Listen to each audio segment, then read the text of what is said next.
I'm Lisa, the artist behind Lachri Fine Art. It is Tuesday, so I'm here to critique one of your original paintings or drawings. If you have an original painting or drawing that you would like to submit for critique, head over to my website, lachri.com/critiques.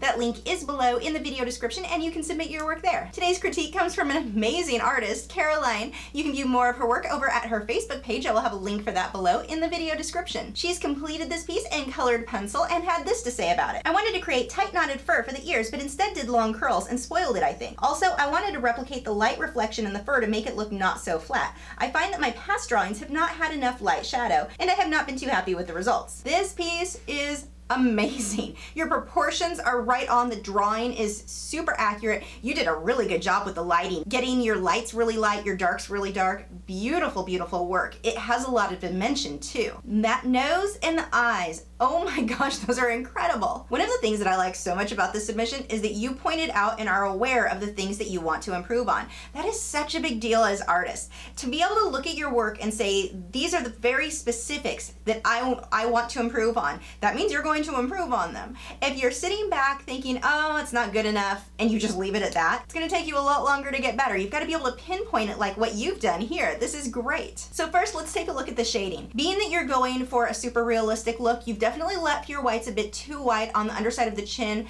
and the neck. I guess that would be this side.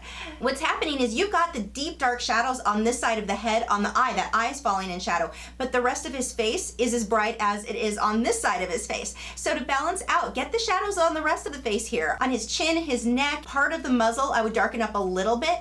Just get a little bit more contrast in those areas to help give you that much more dimension. And given that you've already got a lot of dimension, it'll just make it that much better. Next, for the shine. All of the shine you've got using various shades of grays and whites. So what this does on a black animal, it makes that shine look just a little bit dull, a little bit dusty. So in addition to the way that you've got your highlight now, if you can add a little bit of blue, a little bit of color so it's like reflecting from the sky, that'll make the coat look that much shinier. And you don't have to go with a deep, bold blue if you don't want to. Something like a light ultramarine with polychromos.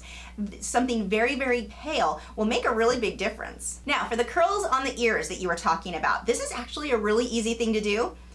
Tedious, but not that difficult. What you basically want to do is break it down into like 1 square inch, one little bit at a time, and look at it as abstract shapes. If you try to look at the ears as a whole, which is I think what happened here, you've looked at it as a whole ear and you did these larger waves. You made it look how we would think fur would look. But if you're trying to copy the tighter curls like what you had in the reference photo, then you're really going to want to break it down one little teeny tiny area at a time and look at them as abstract shapes. Turn your work upside down if you need to, because this will help trick you into not looking at it as fur, but looking at just random shapes that are in the reference photo. That can help you to get the look that you're going for there. You've got the skill, you're amazing. You just want to slow down and spend that much more time on it if those curls are what you want to get.